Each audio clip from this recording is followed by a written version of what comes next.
வணக்கம்.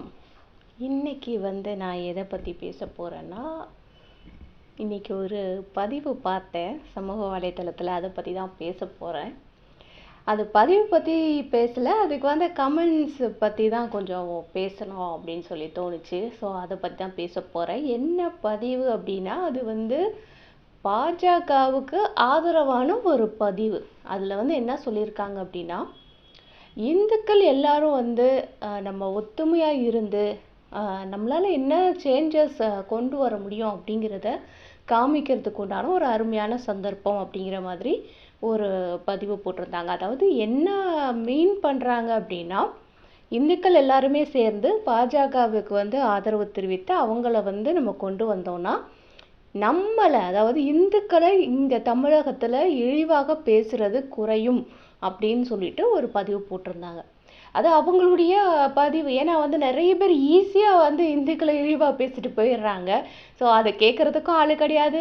அரசாட்சியில் இருக்கிறவங்கள்ல இருந்து நம்ம இந்து சமயத்தில் இருக்கிறவங்க வரைக்குமே எல்லாருமே அப்படி தான் இருக்கிறாங்க. யாரும் எதையும் கண்டுக்கிறது கிடையாது. எவ்வளோ துவைச்சாலும் நாங்கள் கண்டுக்க மாட்டோம் அப்படிங்கிற மாதிரி இருக்கிறாங்க. ஸோ அதனால அந்த பதிவு என்னென்னா, நம்ம பாஜகவுக்கு ஆதரவு கொடுத்தோம் அப்படின்னு சொன்னால் தமிழகத்தில் இனிமேல் இந்துக்களை இழிவாக பேச மாட்டார்கள் அப்படின்னு சொல்லிட்டு அந்த பதிவு போட்டிருந்தாங்க. எனக்குமே என்ன தோணுச்சு அப்படின்னா, பாஜகவுக்கு ஆதரவு தெரிவிக்கணும் அப்படிங்கிறது எனக்கு பெருசாக தெரியல. ஆனால் இந்துக்களை இழிவாக பேசுகிறத குறைக்கணும் அப்படிங்கிறது என்னுடைய கருத்தாக இருந்தது. ஆனால் அதுக்கு ஒருத்தர் கமெண்ட் போட்டிருந்தாரு. அதை பற்றி தான் நான் பேச போகிறேன். அதாவது இந்துக்கள் அப்படிங்கிறதே சரியான வார்த்தை கிடையாது. அது வேறு யாரும் நம்மளுக்கு கொடுத்த பேர் அப்படின்னு சொல்லிட்டு இந்த சென்டென்ஸை நிறைய பேர் யூஸ் பண்ணுறாங்க. சாமானிய மனிதர்கள்ல இருந்து பெரிய பெரிய நடிகர்கள்ல இருந்து அரசியல் கட்சி ஆரம்பித்து நடத்திட்டு வர்றவங்க வரைக்கும் இந்த வார்த்தையை எளிதாக யூஸ் பண்ணுறாங்க. இந்துக்கள் அப்படிங்கிறது யாரோ ஒருத்தர் நம்மளுக்கு வச்ச பேர். இந்துக்கள் அப்படிங்கிறத நம்ம வச்சுக்க கூடாது அப்படின்னு சொல்லிட்டு சொல்கிறாங்க. சரி, ஓகே, நீங்கள் சொல்கிற லாஜிக்கெல்லாம் சரிதான். எனக்கு என்ன கேள்வி அப்படின்னா, நம்ம எந்த ஃபார்ம் ஃபில்அப் பண்ணாலும் அதில் ரிலீஜியன் அப்படிங்கிற இடத்துல ஹிந்து அப்படின்னு தான் கொடுத்துருக்காங்க. அஃபிஷியலாக கவர்மெண்ட் அப்ரூவ் பண்ண ஒரு ரிலீஜியன் அப்படின்னு சொல்லிட்டு அதை ஹிந்து அப்படின்னு தான் கொடுத்துருக்காங்க. அப்படி இருக்கும் பொழுது ஹிந்து அப்படிங்கிறதே நம்ம சொல்கிறது பெரிய தவறான ஒரு விஷயம். அது யாரோ கொடுத்த பேர் அப்படின்னு சொல்லிட்டு நம்ம சொல்ல முடியாது அப்படின்னு சொல்லிட்டு நீங்கள் எல்லாம் பேசுகிறது எந்த விதத்தில் சரியாக இருக்கும் அப்படின்னு எனக்கு தெரியல. எனக்குமே நான் சைவ சமயத்தை சேர்ந்தவள் அப்படின்னா, நான் என்னுடைய சமயம் அப்படின்னு அதை ரிலீஜியன் அப்படின்னு கேட்கும் பொழுது அந்த இடத்துல சைவ சமயம்னு குறிப்பிடுறதுக்கு தான் நான் விரும்புவேன். ஆனால் நம்மளுக்கு அந்த ஆப்ஷன் இங்கே இருக்கா? கிடையாது இல்லையா? சைவத்தையும் வைஷ்ணவத்தையும் சேர்ந்து மொத்தமாக இந்துக்கள் அப்படின்னு சொல்லி பேர் கொடுத்தாச்சு. அரசாங்கமும் அதை அங்கீகாரம் பண்ணி இப்போ என்ன செய்கிறாங்க, எல்லா ஃபார்ம்லேயுமே நம்ம ஹிந்து அப்படின்னு தான் இருக்கே தவிர வைஷ்ணவர்கள் சைவ சமயத்தை சேர்ந்தவர்கள் அப்படின்னு சொல்லிட்டு வைஷ்ணவ சமயம் சைவ சமயம் அப்படிங்கிற ஆப்ஷன் அங்கே இல்லை. இருந்திருந்தால் நாங்கள் அதை தான் செலக்ட் பண்ணியிருப்போம். ஸோ இந்த மாதிரி இருக்கும் பொழுது நம்ம ஒரு பொதுவாக பேசுகிறப்போ இந்துக்கள் அப்படின்னு சொல்ல வேண்டியது இருக்குது. அஃபிஷியலாக இதை அப்ரூவ் பண்ணி வச்சுருக்காங்க அப்படின்னு சொல்லும் பொழுது நீங்கள் என்னவோ ஒரு பெரிய மேதாவி மாதிரி எங்கேருந்து ஆரம்பிப்பாங்க தெரியுமா? சிந்து சமவெளி அந்த வழியாக இஸ்லாமியர்கள் உள்ளே வந்தாங்க இல்லையா வரலாறு காலத்தில். ஸோ அந்த வரலாறுலேருந்து ஆரம்பிப்பாங்க. எப்படி இது இந்துக்கள்னு பேர் வந்ததுன்னா, இஸ்லாமியர்கள் சிந்து சமவெளி வழியாக உள்ளே வரும் பொழுது சிந்து நதிக்கு இந்த பக்கம் இருக்கிறவங்களுக்குலாம் அவங்க கொடுத்த பேர் தான் சிந்தின்னு சொன்னாங்க. அதுக்கப்புறம் அதுலேருந்து வந்தது தான் இந்த இந்தியர்கள் அப்படிங்கிறதும் இந்துக்கள் அப்படிங்கிறதும். இது வரலாறு. இது நம்மளுக்கு எல்லாருக்குமே தெரிஞ்ச விஷயம்தான். இதை எடுத்துகிட்டு அங்கே வைக்கிறாங்க. நான் உங்களுக்கு இந்துக்கள் அப்படிங்கிற பேர் எங்கேருந்து வந்தது தெரியுமா? இந்திய எல்லாருமே வரலாறு படிச்சுட்டு வந்தவங்க தாங்க. நான் கூட தான் வரலாறு படிச்சுட்டு தான் வந்திருக்கேன். நீங்கள் கமெண்ட் பண்ணிட்டாக்கா உங்களுக்கு தான் எல்லாம் தெரியும் அப்படின்னு அர்த்தம் கிடையாது. நிறைய பேர் இந்த விஷயத்த சொல்கிறாங்க. அந்த இடத்துல கமெண்ட் பண்ணியிருந்தவர் ஒரு வேற்று மதத்தை சேர்ந்தவர் தான். இருந்தாலும் நம்ம சமயத்தை சேர்ந்தவர்கள் நிறைய அறிவுஜீவிகள் இதெல்லாம் சொல்லிக்கிட்டு தான் இருக்காங்க. ஸோ வேற்று மதத்துக்காரங்களை நம்ம வந்து குத்தம் சொல்கிறதுக்கு முன்னாடி நம்ம சமயத்தில் இருக்கிறவங்கள முதல்ல நம்ம கிளியர் பண்ணணுமா இல்லையா? ஸோ அவங்களுக்காகவும் சேர்த்து தான், அந்த அறிவுஜீவிகளுக்காகவும் சேர்த்து தான் அதை வந்து நான் பேசணும் அப்படின்னு நினச்சேன். வரலாறு வந்து அதுதாங்க, எல்லாருக்கும் தெரிஞ்ச விஷயம்தான். சிந்து சமவெளி வழியாக வந்து அவங்க வரும் பொழுது, சிந்து நதிக்கு அந்த பக்கம் இருக்கும் பொழுது அவங்க இந்த நதியை தாண்டி போனால் யார் இருப்பாங்க அப்படிங்கிறப்போ அவங்களுக்கு இங்கே இருக்கிறவங்க பெயரோ இங்கே இருக்கிற பழக்க வழக்கங்களோ எதுவுமே தெரியாது. அப்போ அந்த இஸ்லாமியர்கள் வந்து நம்மளுக்கு வந்து வச்ச பேர் அப்படிதான் வந்து சிந்தி அப்படிங்கிற ஒரு இது வந்தது. சிந்துல இருந்து தான் வந்தது, சிந்து மக்கள் அப்படின்னு சொல்லி தான் ஆரம்பிச்சாங்க. இந்த சிந்து அப்படிங்கிறது எப்போ வந்து இந்துவாகவும் இந்தியர்களாகவும் மாறுச்சு அப்படின்னு சொன்னால், நம்மளை ஆங்கிலேயர்கள் அப்படின்னு சொல்லி ஒருத்தவங்க வந்து 200 வருஷமாக நம்மளை வந்து ஆட்சி பண்ணிட்டு இருந்தாங்க இல்லையா? ஸோ அவங்க வரும் பொழுது இந்த சிந்து அப்படிங்கிறது அவங்களுக்கு புரியல. ஸோ சிந்தியர்கள் அப்படிங்கிறதுக்கு பதிலாக அவங்க வந்து என்ன பேர் வச்சுட்டாங்கன்னா, இந்து இந்தியர்கள், ஹிந்து இந்தியர்கள் அப்படின்னு சொல்லிட்டு அவங்க வச்ச பேர் தான் வந்துட்டு இந்த இந்து இந்தியர்கள் அப்படிங்கிறதெல்லாம். ஸோ இது வந்து நம்ம வரலாறு வந்து எல்லாருக்குமே தெரியுங்க. நாங்கள் வந்து எல்லா அரசாங்க அப்ளிகேஷன்லேயும் வந்துட்டு நம்ம வந்து என்னென்ன ஃபில் பண்ணுறோம், ஹிந்துன்னு தான் ஃபில் பண்ணுறோம். நான் வந்து ஸ்கூல் படிக்கவும் சரி, காலேஜ் படிக்கலையும் சரி, எல்லா அப்ளிகேஷன்லேயும் வந்து ரிலீஜியனை ஹிந்துன்னு தான் ஃபில் பண்ணியிருக்கேன். ஆனால் எனக்கும் தெரியும் ஹிந்துங்கிற பேர் எங்கேருந்து வந்தது, எப்படி வந்ததுங்கிற வரலாறு எல்லாமே எனக்கு தெரிஞ்சால் கூட எனக்கு வேறு ஆப்ஷன் கிடையாது. அங்கே ஹிந்து அப்படின்னு தானே இன்றைக்கும் ஆப்ஷன் கொடுக்குறீங்க. ஸோ அப்படி கொடுத்துட்டு நாங்கள் வந்து இந்துக்கள்னு போட்டால் மட்டும் நீ ஏன் இந்துக்கள்னு போடுற, இது நம்மளுக்கு உண்டான பேரே இல்லைன்னு எங்கேருந்து சொல்கிறீங்க நீங்கள்? இந்தியர்கள் அப்படிங்கிற பெயரையும் இந்துக்கள் அப்படிங்கிற பெயரையும் நீங்கள் வந்து வேறு யாரும் நம்மளுக்கு கொடுத்த பேர், இதை வந்து நீங்கள் உபயோகிக்கக்கூடாது அப்படின்னு சொல்கிற நீங்கள் அஃபிஷியலாக அதை சேஞ்ச் பண்ணி அந்த இடத்துல என்ன நேம் வரணுமோ, எந்த சமய நேம் வரணுமோ அதை கொண்டு வாங்க. முதல்ல ஃபஸ்ட்டு அந்த ஆப்ஷனை கொண்டு வாங்க. கொண்டு வந்ததுக்கு அப்புறமா நாங்கள் என்ன இந்துக்கள்னா போட போகிறோம், எங்கள் சமயம் என்னவோ அதை நாங்கள் வந்து செலக்ட் பண்ண போகிறோம். நீங்கள் ஆப்ஷனே கொடுக்காம சும்மா வரலாறு பேசுகிறதெல்லாம் வந்து ரொம்ப அறிவுஜீவித்தனமாக தான் இருக்குது. இதை வந்து என்னென்னு சொல்கிறது, அங்கே ஆப்ஷனுக்கு வந்து மாற்றுறதுக்கே உங்களுக்கு வழி இல்லை. நீங்கள் வந்து இங்கே வந்து அது வந்து சொல்லக்கூடாது அப்படின்னா அப்போ அஃபிஷியலாக சொல்லுங்கள், அஃபிஷியலாக கவர்மெண்ட்டுக்கு சொல்லுங்கள், இந்துக்கள் அப்படிங்கிறது நம்ம பேர் இல்லைங்க, நீங்கள் வந்து அஃபிஷியலாக அந்த ரிலீஜியனை வந்து மாற்றுங்க, வைஷ்ணவர்கள் சைவர்கள் வைங்க அப்படின்னு சொல்லிட்டு நீங்கள் சொல்லுங்கள். அப்படி சொல்லி அதை மாற்றட்டும், மாற்றம் கொண்டு வரட்டும். அஃபிஷியல் அப்ளிகேஷனில் எல்லாமே இந்து அப்படிங்கிற பேரை எடுத்துட்டு அந்த இடத்துல வைஷ்ணவர்கள் சைவர்கள் அப்படின்னு சொல்கிற ஆப்ஷன் வரட்டும். வந்து அதில் நாங்கள் அப்ளிகேஷன் ஃபில் பண்ண ஆரம்பித்ததுக்கு அப்புறமா இந்துக்கள் அப்படின்னு சொல்கிறத நாங்கள் வந்து விட்டுறோம். சரியா? முதல்ல நீங்கள் கொண்டு வர வேண்டியது அஃபிஷியலாக கவர்மெண்ட்டாக அரசாங்க சைட்லேருந்து மாற்றத்தை ஏற்படுத்தி கொடுங்க. அதுக்கப்புறமா வந்துட்டு இந்துக்கள்னு சொல்லாதீங்க அப்படிங்கிறத அதுக்கப்புறம் சொல்லுங்கள். அதுக்கப்புறம் வரலாறு எல்லாமே நாங்கள் படித்தது தான், நீங்கள் புதுசாக எதுவுமே சொல்லிடல. ஸோ இந்த மாதிரி அறிவுஜீவித்தனமாக பேசுகிறவங்களுக்காக தான் இந்த பதிவு போடணும் அப்படின்னு நான் நினச்சேன். ஏன்னா எல்லாருக்குமே தெரிஞ்சிருக்கும் இந்துக்கள் அப்படிங்கிற பெயர் எங்கேருந்து வந்தது, எதற்காக வந்தது, யார் வந்து கொண்டு வந்தாங்க அப்படின்னு சொல்லியிருக்காங்க. ஸோ இது வந்து ஒரு வேற்று சமயத்தை சேர்ந்த ஒருத்தர் வந்து சொல்லியிருந்தாரு அப்படின்னு நான் சொன்னேன் இல்லையா? ஸோ அது குறித்தும் நான் சில கருத்துக்களை பதிவிட விரும்புகிறேன். நம்மளுடைய தமிழ் நாட்டில் முதல்ல தோன்றிய சமயம் அப்படின்னா சைவ சமயம் தான். அதுக்கு வந்து எந்த மாற்று கருத்தும் கிடையாது. சிவனை கும்பிடுகிறவர்களும் அதை தொடர்ந்து முருகனை கும்பிடுவர்களும் தான் இங்கே வந்து அதிகமாக இருந்தார்கள். இங்கே இருக்கிறவங்க அத்தனை பேருமே இவங்க 2 பேரையும் தான் வந்து நம்ம கும்பிட்டுட்டு இருந்தோம். தமிழர்கள் அப்படின்னா சைவ சமயம்தான் தமிழர்களுடைய சமயம். மற்ற எந்த சமயமும் தமிழர்களுடைய சமயம் கிடையாது. வெளியிலேருந்து வந்த சமயம்னு வேணால் சொல்லிக்கலாம், நாங்கள் கன்வெர்ட் ஆகிட்டோம் அப்படின்னு வேணால் நீங்கள் சொல்லிக்கலாமே தவிர தமிழர்களுடைய சமயம் என்பது மற்ற சமயங்கள் கிடையாது. சைவ சமயம் மட்டும்தான் தமிழர்களுடைய சமயம். இது நான் சொல்லலை, வரலாறுல இருக்கு, நீங்களே தெரிஞ்சுக்கலாம். ஏன்னா வந்துட்டு ஆரம்ப காலகட்டத்தில் கோயில்கள்லாம் கிடையாது. இது ஏற்கனவே நான் ஒரு வீடியோவில் சொல்லியிருக்கேன். இருந்தால் கூட இங்கே இந்த இடத்துல நான் பதிவு பண்ணுறேன். ஆரம்ப காலகட்டத்தில் தமிழ்நாட்டில் வந்து கோயில்கள்லாம் எதுவுமே கிடையாது. அப்போ வந்து சின்ன சின்ன குழுக்களாக தான் எல்லாருமே இருப்பாங்க. அதுக்கு வந்து ஒரு இனத்துக்கும் ஒரு பெயர் அவங்க வச்சுருப்பாங்க. அவங்க வந்து ஒரு நாடோடியான ஒரு வாழ்க்கை தான் வாழ்ந்துட்டு இருந்தாங்க. அப்போல்லாம் கோயில்கள்லாம் கிடையாது. அதுக்கப்புறம் ஒரே இடத்துல இருக்க ஆரம்பிக்கும் பொழுது அந்த இனங்களை பாதுகாவலனாக இருக்கக்கூடிய தலையாளி அப்படின்னு சொல்லுவாங்க, தலைவர், அந்த இனத்துடைய தலைவர் தான் வந்து இப்போ வந்து நம்ம இப்போ கூட அந்த வார்த்தையெல்லாம் நம்ம யூஸ் பண்ணிட்டு தான் இருக்கோம். தலையாளி அப்படிங்கிற வார்த்தையெல்லாம் இன்னமும் நம்ம யூஸ் பண்ணிட்டு தான் இருக்கோம். கிராமப்புற பக்கத்தில் வந்து நீங்கள் போய் பார்த்தீங்கன்னா அங்கே தலையாளின்னு ஒருத்தர் இருப்பார், கண்டிப்பாக எல்லா கிராமங்கள்லையும் இருப்பார். ஸோ இவங்களுடைய வேலை என்ன அப்படின்னா அந்த இனத்தை பாதுகாக்கிறது தான் இவங்களுடைய வேலை. அப்படி இருக்கக்கூடிய அந்த தலைவனுக்கு ஏதாவது ஒன்று ஆயிடுச்சுன்னா, அதாவது இந்த இனங்களை பாதுகாக்கும் பொழுது மற்ற இனங்கள்ல இருந்தோ இல்லை வந்து திருடர்களோ கள்ளர்களோ யாராவது ஒருத்தர் வரும் பொழுது அவங்க கிட்ட இருந்து இந்த இனத்தை பாதுகாக்கும் பொழுது அந்த தலைவன் அந்த போராட்டத்தில் உயிரிழந்து விட்டால் அவங்களுக்காக வந்து இவங்க ஒரு நாளில் வந்து குறிப்பிட்ட ஒரு நாளில் அவங்களுக்காக வந்து கும்பிட ஆரம்பிச்சாங்க. அதாவது படையல் போட்டு கும்பிடுறது அப்படிங்கிறது தான் ஆரம்ப காலத்தில் இருந்தது. இருந்து போன அந்த நபருக்காக ஒரு கல்லை நட்டு வைத்து கும்பிட ஆரம்பித்தார்கள். இதுதான் கோயில்களின் ஆரம்பம் அப்படிங்கிறது. இந்த நடுக்கல் கோயில்கள் தான் பிற்காலத்தில் வந்து பெரிய பெரிய கோயில்களாக வந்து டெவலப் ஆச்சு. அதுலேருந்து வந்து சிவலிங்கம் அது இதுன்னு கொண்டு வந்தாங்க, சிவனை கும்பிட ஆரம்பித்தார்கள்.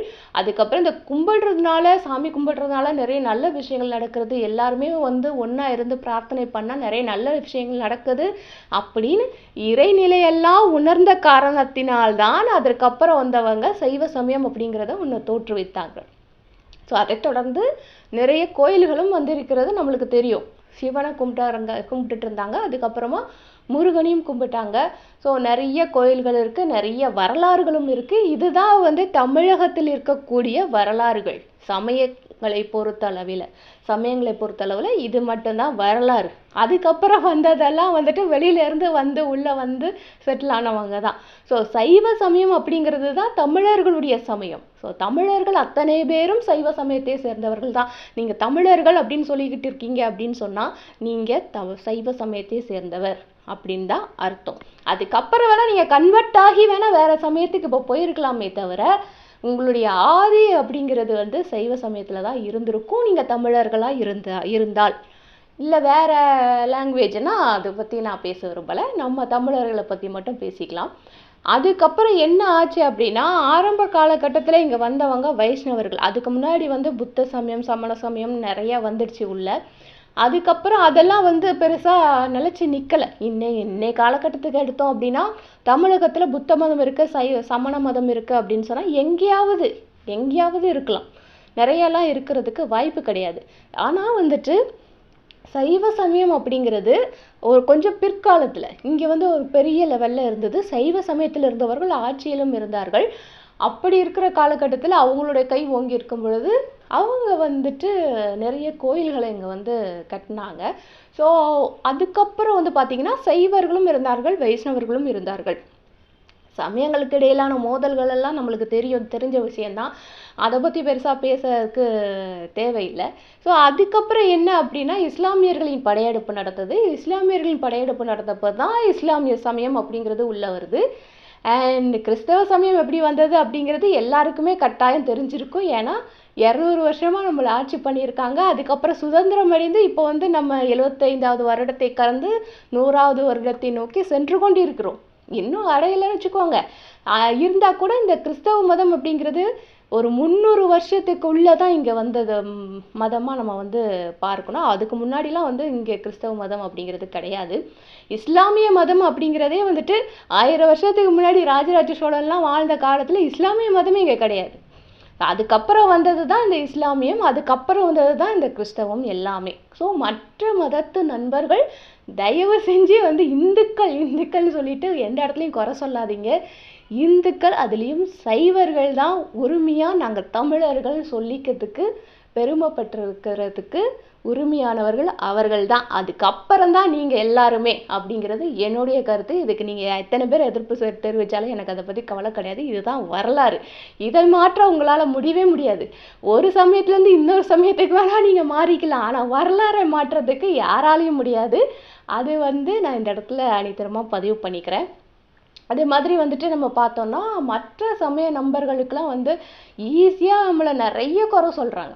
இந்து மதத்தில் வந்து இது சரியில்லை, இந்த சமயத்தில் அது சரியில்லை, இது இப்படி இருக்குது, அது அப்படி இருக்குது அப்படின்னு சொல்லிட்டு இந்து சமயத்திற்கு யாராவது சப்போர்ட் பண்ணிட்டாலே வந்துட்டு ஒரு கட்சி சார்ந்த ஒரு சாயத்தை அவங்களுக்கு பூசிடுவாங்க. இப்போ நான் தான் இருக்கேன், நான் வந்து ஒரு இந்து சமயத்துக்கு சப்போர்ட்டாக ஏதாவது ஒரு விஷயம் பேசுகிறேன் அப்படின்னா, இவங்க வந்து அந்த கட்சியை சேர்ந்தவங்க போல இருக்குது, இவங்களுக்கு வந்து இதுதான் பேர் அப்படின்னு சொல்லிட்டு ஒரு பேர் கூட வச்சுருக்காங்க. ஏன் அப்படி வச்சுருக்காங்கன்னா, நம்ம யாருமே இந்து சமயத்தை வந்து புகழ்ந்து பேசக்கூடாது, இந்து சமயத்தை காப்பாற்றுற மாதிரி யாரும் பேசக்கூடாது, இந்து சமயத்தில் உள்ள நல்ல விஷயங்களெல்லாம் யாரும் பேசக்கூடாது. இதுதான் அவர்களுடைய கருத்தாக, அவங்களுடைய எண்ணங்களாக இருக்குமே தவிர, அந்த வந்து நம்ம பேசுகிறோம் அப்படின்னா இவங்க எதுக்காக பேசுகிறாங்க அப்படிங்கிறத தெளிவாக யோசிக்கிறதுக்கு யாருமே தயாராக இல்லை. ஏன்னா இங்கே வந்து இந்து சமயம் அப்படிங்கிறத அழிக்கணும், அதுலேயும் குறிப்பாக சொல்லப்போனால் சைவ சமயம் அப்படிங்கிறத முற்றிலுமாக அழிக்கணுங்கிறதுல மற்ற சமயங்களும் வந்து முனைப்பாக இருக்காங்க. அதை விட வந்து பார்த்திங்கன்னா சைவ சமயத்தை சேர்ந்த அறிவுஜீவிகளே நிறைய பேர் நம்ம சமயத்தை அழிக்கிறதுக்காக முனைப்பாக இருக்காங்க அப்படிங்கிறது தான் கசப்பான உண்மை. மற்ற சமயத்தை சேர்ந்தவங்களாவது பரவாயில்லைங்க, அவங்க ஏதோ வேற எங்கேயோ மாறி போயிட்டாங்க, அங்கே போயிட்டாங்க, அவங்க அப்படி தான் பேசுவாங்க, விட்டுறலாம். ஆனால் இங்கே இருந்துக்கிட்டே இந்த சமயத்தையே குறை சொல்கிறவங்க வந்து எத்தனை பேர் இருக்காங்க. ஆனால் இந்த விஷயத்தில் வந்து வைஷ்ணவ சமயக்காரங்களை வந்து நான் பாராட்டுவேன். அவங்க எங்கேயுமே வந்து அவங்களுடைய சமயத்தை விட்டு கொடுத்து பேச மாட்டாங்க, அவங்க வந்து ரொம்ப தரக்குறைவாக பேச மாட்டாங்க. அவங்களுடைய சமயத்தை சொல்கிறேன், அவங்களுடைய சமயத்தை வந்து தரக்குறைவாக பேச மாட்டாங்க. ஸோ இந்த மாதிரி வந்து அவங்க நிறைய விஷயங்களை கடைப்பிடிச்சிட்டு வராங்க, இன்னை வரைக்கும் கடைப்பிடிச்சிட்டு வராங்க. அதனால தான் வந்துட்டு அவங்களுடைய சமயம் அப்படிங்கிறது வந்து ரொம்ப பாதுகாக்கப்பட்டு சமயமாக இருக்கிறது.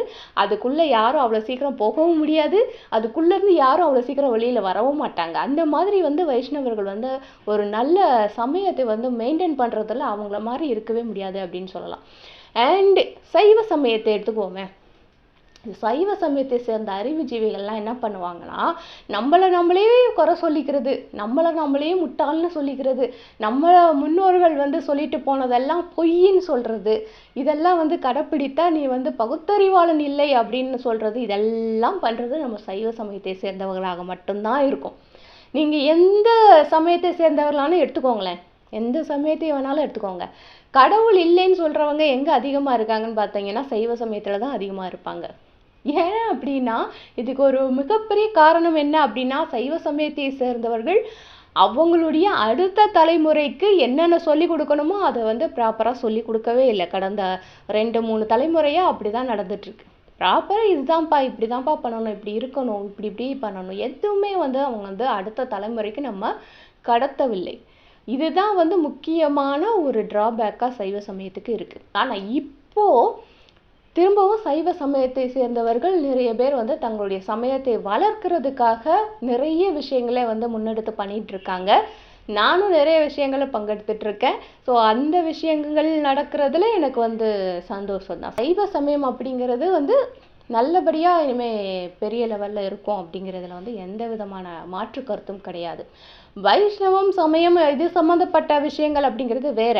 ஆனால் வந்துட்டு ஒட்டு மொத்தமாக இவங்க என்ன சொல்லிடுவாங்க அப்படின்னா, இந்து சமயம் அப்படின்னு சொல்லிட்டு ஒரேடியாக வந்து குறை சொல்கிறது.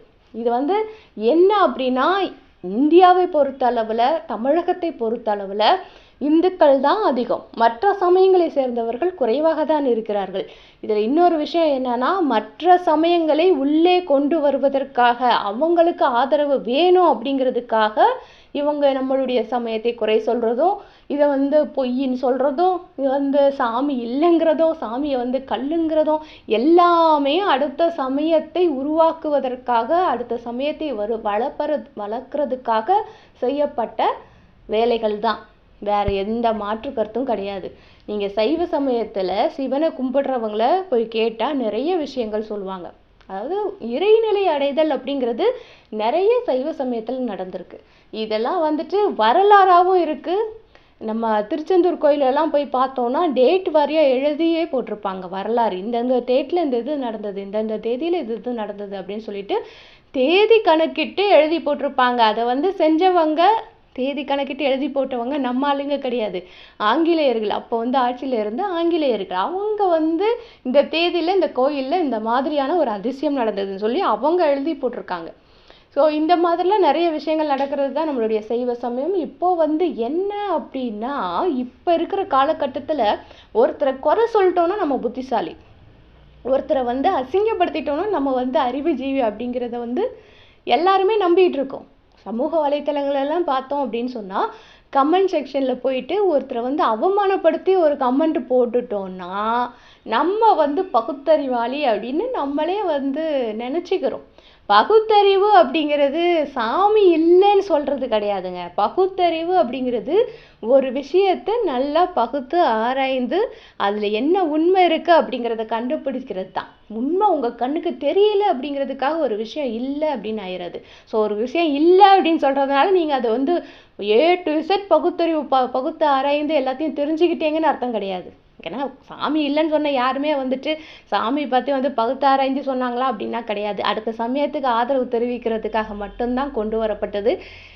ஆரம்பத்தில் சாமி இல்லைன்னு சொன்னவங்கள இருந்து இப்போ சொல்லிக்கிட்டு இருக்கிறவங்க வரைக்கும் இதுதான் விஷயம். ஸோ நம்ம சமயத்தை சேர்ந்த நிறைய பேர் இதெல்லாம் புரியாமல் கண்மூடித்தனமாக இதுதான் வந்து ஸ்டைல் போல், இதுதான் வந்து ட்ரெண்ட் போல், இப்படி சொன்னால் தான் நம்மளை வந்து அறிவாளின்னு நினைப்பாங்க, இப்படி சொன்னால் தான் நம்ம வந்து பகுத்தறிவாளின்னு சொல்லிக்க முடியும் அப்படிங்கிற ஒரே காரணத்துக்காக சாமி இல்லைன்னு சொல்லிட்டு தெரியுறாங்க. இன்னும் நிறைய பேர் கட்டுப்பாடுகளிலிருந்து வெளியில் வர்றதுக்காக வந்து சாமி இல்லை அப்படின்னு சொல்லிட்டு தெரியுறாங்க. ஸோ இதெல்லாம் வந்து ரொம்ப அப்பட்டமாக இருக்குது இந்த விஷயங்களெல்லாம் பார்க்குறதுக்கு. இதெல்லாம் தாண்டி வந்து என்னென்னா இந்துக்களே கிடையாதுப்பா, நீங்கள் இந்துக்களுங்கிறதே வேற ஒருத்தங்க கொடுத்த நியமம் அப்படின்லாம் சொல்கிறது வந்து ரொம்ப அப்பட்டமாக இருக்குது. ஏன் அஃபிஷியலாக வந்து ரிலீஜியன்னு கேட்டால் அதில் வந்து ஹிந்துன்னு ஆப்ஷன் கொடுப்பாங்களாம். ஆனால் வந்து நாங்கள் ஏதாவது ஒரு பதிவில் வந்து இந்துக்கள் அப்படின்னு போட்டோன்னா இது உங்கள் பேரே கிடையாதுப்பா அப்படிம்பாங்களாம். இல்லை, வேற்று மதத்தை சேர்ந்தவர் தான் சொல்கிறாரு. நான் அவர்கிட்ட கேட்குறேன், நீங்களே வந்து சைவ சமயத்துலேருந்து தானே இந்த சமயத்துக்கு வந்து நீங்கள் கன்வெர்ட் ஆகியிருக்கீங்க. ஒரு கன்வெர்ட் ஆகி போன உங்களுக்கே வந்துட்டு அந்த சமயத்து மேலே அவ்வளோ பிடிப்பு இருக்கும் பொழுது பரம்பரையாக இதே சமயத்தில் இருக்கிறவங்க எங்களுக்கு வந்து எவ்வளோ பிடிப்பு இருக்கும் இல்லையா?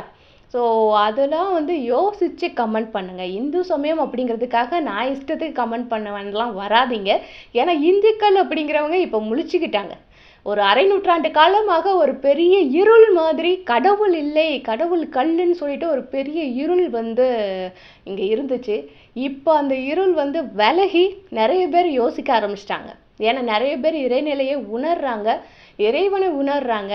உணர்றதுனால அவங்க வந்து தெளிவாக ஓகே இது வந்து பொய், வேற எதுக்கோ தான் இதெல்லாம் வந்து பரப்பி விட்டுருக்காங்க அப்படிங்கிறதெல்லாம் தெரிஞ்சு போச்சு. ஸோ வர தலைமுறை அப்படிங்கிறது வந்து ரொம்ப தெளிவாக இருக்காங்க. அவங்ககிட்டலாம் நீங்கள் போயிட்டு எதையுமே சொல்ல முடியாது. பகுத்தறிவாது ஒன்றாவது எங்களுக்கு தெரியும் எல்லாம் அப்படின்னு சொல்லிட்டு போய்கிட்டே இருப்பாங்க. ஸோ போன தலைமுறை மாதிரி இந்த தலைமுறை இல்லை. போன தலைமுறை நீங்கள் என்ன சொன்னாலும் அப்படின்னு வாயத்தை வந்து பார்த்துக்கிட்டே இருந்தாங்க. இந்த தலைமுறை அப்படி கிடையாது. எங்களுக்கு தெரியும், எதுனாலும் நாங்கள் வந்து தெரிஞ்சுக்கிறோம், நீ வந்து எனக்கு அட்வைஸ் பண்ணணும்னு அவசியம் இல்லை அப்படிங்கிற மாதிரியான தலைமுறை உருவாகி கொண்டிருக்கிறது. அப்படிப்பட்ட தலைமுறையும் இந்து சமயத்தை ஏற்றுக்கொள்கிறது, குறிப்பாக சைவ சமயத்தை ஏற்றுக்கொள்கிறது அப்படிங்கிறதுல நான் பெருமையாகவே சொல்லுவேன். ஸோ சைவ சமயம் அப்படிங்கிறது இத்தனை நூற்றாண்டு காலம் கழித்தும் இன்றும் உயிர்ப்போடு இருக்கிறது அப்படின்னாலே தெரியலையா அதில் வந்து எவ்வளோ பெரிய விஷயம் இருக்குது அப்படின்ட்டு இல்லையா? 1000 வருஷம் ஆயிடுச்சு அப்படின்னு சொல்லிட்டு ஒரு கோயிலை நம்ம கொண்டாடுறோம். ஆனால் வந்துட்டு இன்றைக்கி வந்து இந்துக்கள் இல்லை அப்படின்னு சொல்லிட்டு நாங்கள் சொல்லுவோம். இதெல்லாம் எங்கே போய் சேர்க்குறது? அதாவது இந்துக்கள்னு நீங்கள் சொல்லாதீங்க. இது வந்து சிந்து சமவெளியிலேருந்து வந்தது, சிந்து நதியிலேருந்து வந்தது, அவங்க வெளியிலேருந்து வந்தவங்க நம்மளுக்கு கொடுத்த பேர். அது நீங்கள் இந்துக்கள்னு சொன்னாலும் சரி, இந்தியர்கள்னு சொன்னாலும் சரி, அது வெளியிலேருந்து வந்தவங்க நம்மளுக்கு கொடுத்த பேர் தான். இல்லை உங்களெல்லாம் நான் ஒரு கேள்வி கேட்குறேன். இப்போ வந்துட்டு நம்மளுடைய பிரதமர் மோடி வந்து இந்தியா அப்படிங்கிற பெயரை வந்து பாரத் அப்படின்னு மாற்றணும் அப்படின்னு சொல்லிட்டு ஒரு விஷயம் நடந்தது இல்லையா? அதுக்கு எத்தனை பேர் எதிர்ப்பு தெரிவிச்சிங்க? இந்துக்கள்னு போட்டுக்காதீங்க, அது நம்மளுக்கு வெளியிலேருந்து வந்தவங்க கொடுத்த ஒரு பேருன்னு சொன்ன அந்த மனுஷன் உட்பட எல்லாருமே எதிர்ப்பு தெரிவிச்சிருப்போம் இல்லையா? ஸோ என்ன விஷயம்? ஏன்னா நான் இந்தியர்கள் அப்படிங்கிறத நாங்கள் பழகிட்டோம். வெளியில் போனால் we are Indians அப்படின்னு சொல்லிக்கிறத வந்து நாங்கள் பழகிட்டோம். இப்போ வந்து எங்களால் பேர் மாற்ற முடியாது அப்படிங்கிறது ஒரு ரீசனாக இருந்தால் கூட, மோடி மேலே இருக்கிற வெறுப்போ இல்லை மோடியை எதிர்க்கணும் அப்படிங்கிற ஒரு விஷயமோ வந்து இதில் ரொம்ப ஸ்ட்ராங்காக இருக்குது அப்படின்னு தான் நான் சொல்லணும். ஏன்னா இது நம்ம பேரே இல்லை அப்படின்னு சொல்கிற பெரிய பெரிய கட்சி தலைவர்கள் தான் நான் சொல்கிறேன். இந்தியர்கள் அப்படின்னு சொல்லும்போது ஒருத்தர் வந்து இப்போ அரசியல் கட்சி ஆரம்பித்து நடத்திட்டு இருக்கக்கூடிய நடிகர் கூட சொல்லியிருந்தார், இந்தியர்கள் அப்படிங்கிறது நம்ம பேரே கிடையாதுப்பா அப்படின்னு. அவர் வந்து பாரத்னு பேர் மாற்றுறதுக்கு ஒத்துப்பாரா? அவர் அதுக்கும் தானே எதிர்ப்பு தெரிவிக்கிறாரு. அப்போ இந்தியர்னு சொன்னாலும் நீ வந்து அது நம்ம பேர் இல்லைன்ற, பாரத்னு சொன்னாலும் அது ஏற்றுக்க மாட்டேங்கிற, அப்போ என்னதாயா பேர் வைக்கிறது? இமயமலையில் வந்து மீன் கொடி பறந்தது அப்படின்னு சொல்லிட்டு நம்ம வரலாறு படிச்சிருக்கோம். மீன் கொடி அப்படிங்கிறது யாருக்கு உண்டானது? பாண்டியர்களுக்கு உண்டானது இல்லையா? ஸோ நம்மளுக்கு பாண்டிய நாடுன்னு பேர் வச்சிடலாமா? இந்தியா ஃபுல்லாக வந்து பாண்டியன் வந்து ஆட்சி பண்ணியிருக்கான், பாண்டிய நாடுன்னு பேர் வச்சிடலாமா? இல்லை நம்மளுடைய சோழர்களும் இந்திய நாடு ஃபுல்லாக ஆட்சி பண்ணியிருக்கிறதா சொல்கிறாங்க. ஸோ சோழ நாடுன்னு பேர் வச்சிடலாமா? எந்த நாடுன்னு பேர் வைக்கிறது? பாரத்னு வச்சுக்கிறதுக்கு ஒத்துக்க மாட்டீங்க, இந்தியன்னு சொன்னாலும் அது வந்து வேற ஒருத்தவங்க வச்ச பேருன்னுவீங்க. அப்போ என்னதாயா பேர் மாத்துறது? அதையாவது சொல்லிட்டு போங்க. அதையும் சொல்ல மாட்டாங்க. உங்களுக்கு சும்மா பேசுறதுக்கு தான் தெரியுமே தவிர உருப்படியாக எதுவும் செய்யறதுக்கு யாருக்கும் தெரியாது. பரபரப்பாக எதையாவது பேசணுங்க, அவ்வளோதாங்க எங்களுக்கு வேணும் அப்படின்னு தான் வந்து நிறைய பேர் பேசிகிட்டு இருக்காங்க. அப்படி பேசக்கூடிய அத்தனை அறிவுஜீவிகளுக்கும் நான் ஒரு விஷயந்தான் சொல்லுவேன். முதல்ல அஃபிஷியலாக சேஞ்ச் பண்ணுங்க. இந்தியா அப்படின்னாலும் சரி, இந்தியன்ஸ் அப்படின்னாலும் சரி, இந்துக்கள் அப்படின்னாலும் சரி, ஹிந்து அப்படின்னாலும் சரி, இது எல்லாமே நீங்கள் வந்து வேற ஒருத்தர் நம்மளுக்கு கொடுத்தது அப்படின்னு வாய்க்கிலேயே பேசுகிற எல்லாருமே முதல்ல அஃபிஷியலாக இந்த பேர்களெல்லாம் சேஞ்ச் பண்ணுங்க. சேஞ்ச் பண்ணதுக்கப்புறம் நம்ம பேசிக்கலாம் இல்லையா? அஃபிஷியலாக சேஞ்ச் பண்ணுறதுக்கு ஒருத்தருக்கும் தைரியம் கிடையாது. அதை பற்றி பேசணும்னு கூட யாருமே நினைக்க மாட்டீங்க. ஸோ இப்போ வந்து ஒருத்தர் அதை அஃபிஷியலாக சேஞ்ச் பண்ணுறேன்னு வந்து ஒருத்தர் சொல்கிறாரு, நம்மளுடைய பிஎம். அஃபிஷியலாக நம்ம நாடு வந்து பாரத்ன்னு மாற்றிடலாம், இந்தியா அப்படிங்கிறது யாரோ கொடுத்த பேர் தானே, மாற்றிடலாம் அப்படின்றார். அதுக்கும் நாங்கள் எதிர்ப்பு தெரிவிக்கிறோம் அப்படின்னா என்னதாயா வேணும் உங்களுக்கு? என்னதாயா வேணும்? இந்தியா அப்படின்னு சொன்னாலும் எவனோ ஒருத்தன் கொடுத்துட்டு போன பேருன்றீங்க. சரி வேணாம் பாரத்ன்னு மாற்றினாலும் அதை மாற்ற மாட்டோம் அப்படின்றீங்க. என்ன சொன்னாலும் இப்படி பேசிகிட்டு இருப்பேன்னா பேசுகிறதுக்கு மட்டும்தான் நீங்கள் லாயக்கு போல இருக்குது. என்ன மாதிரி நானும் அப்படிதான், பேசுகிறதுக்கு மட்டும்தான் லாயக்கு, என்னாலையும் எந்த யூஸும் கிடையாது. அது மாதிரி தான் எல்லோரும் இருப்பீங்க போல இருக்குது. அண்ட் ஒரு விஷயத்த நான் இங்கே ஆணித்தரமாக சொல்லிக்கிறேன், ஏற்கனவே சொன்ன விஷயந்தான். சைவ சமயம்தான் தமிழர்களுடைய சமயம். சைவ சமயத்தை சேர்ந்தவர்கள் அல்லாதவர்கள் யாராக இருந்தாலும் சமயத்தை பற்றியோ, இந்து சமயத்தை பற்றியோ, சைவ சமயத்தை பற்றியோ குறை சொல்லாதீர்கள். ஏன்னா உங்கள் சமயத்தையே நீங்கள் ஒழுங்காக புரிஞ்சிக்காமல் வேறு சமயத்துக்கு மாறி போயிருக்கீங்க. அப்படியாப்பட்ட நீங்கள் எங்களுடைய சமயத்தை குறை சொல்வதற்கு தகுதியற்றவர்கள். சரியா? ஸோ இதை தான் வந்து இப்போ பதிவு பண்ணணும் அப்படின்னு நினச்சேன். ஸோ சொல்லிட்டேன். ஸோ வேறு ஏதாவது கருத்துக்கள் இருந்ததுன்னா கமெண்ட் செக்ஷனில் சொல்லிட்டு போங்க. இந்த வீடியோ பிடிச்சிருந்ததுன்னா லைக் பண்ணுங்கள். ரொம்ப நல்லா இருந்தால் ஃப்ரெண்ட்ஸ் கூட ஷேர் பண்ணுங்கள். நான் அடுத்த வீடியோவில் சந்திக்கிறேன். பாய்.